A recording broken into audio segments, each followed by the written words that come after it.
মাঠে হার, ড্রেসিং রুমে হতাশা আর ম্যাচ শেষে শাস্তিও এড়াতে পারলেন না পাকিস্তানি তারকা ব্যাটার সালমান আলী আঘা।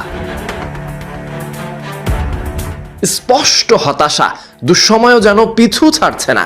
বাংলাদেশের বিপক্ষে সিলেট টেস্টে হারের পর এবার আইসিসির কোড অফ কন্ডাক্ট ভাঙার দায়ে তিরস্কৃত হলেন পাকিস্তানি ক্রিকেটার সালমান। দ্বিতীয় টেস্টের দ্বিতীয় ইনিংসে আউট হয়ে ফেরার পথে ব্যাট দিয়ে বিজ্ঞাপনী বোর্ডে আঘাত হানেন সালমান আলী আঘা। আর সেই আচরণকে আন্তর্জাতিক ম্যাচে সরঞ্জাম ও মাঠের উপকরণ অপব্যবহার হিসেবেই দেখছে আইসিসি। ফলাফল শাস্তি, লেভেল 1 অপরাধে তাকে অফিসিয়াল রেপ্রিম্যান্ড দেওয়া হয়েছে, সঙ্গে যোগ হয়েছে একটি ডিমেরিট পয়েন্ট। পুরো ঘটনার বিশ্লেষণে অনফিল্ড আম্পায়ার রিচার্ড কেটেলব্রো এবং আলাউদ্দিন, সঙ্গে তৃতীয় আম্পায়ার কুমার ধর্মসেনা, চতুর্থ আম্পায়ার মাসুদুর রহমান মুকুল মিলে সালমান আলী আঘার বিরুদ্ধে অভিযোগ আনেন। পরে ম্যাচ রেফারির প্রস্তাবিত শাস্তি নিজেই মেনে নেন পাকিস্তান অধিনায়ক, ফলে আনুষ্ঠানিক শুনানির প্রয়োজন পড়েনি।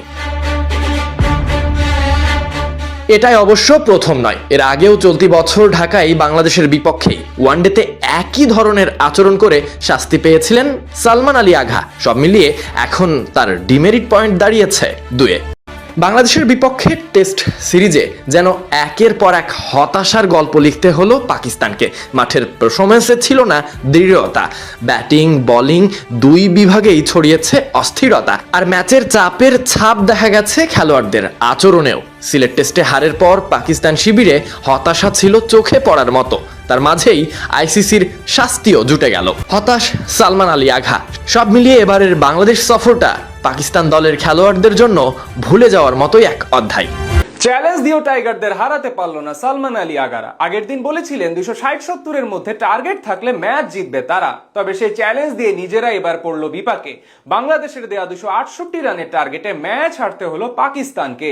শেষ বিকেলে টাইগারদের বোলিং জাদুতে কোণঠাসা হলো সফরকারীরা, আর তাতে ঐতিহাসিক এক জয় নিয়ে মাঠ ছাড়লো টাইগাররা। মিরপুর টেস্টে টাইগারদের এমন জয় ও বোলারদের দাপুটে পারফরমেন্স নিয়ে বাকিটা জানবো এই।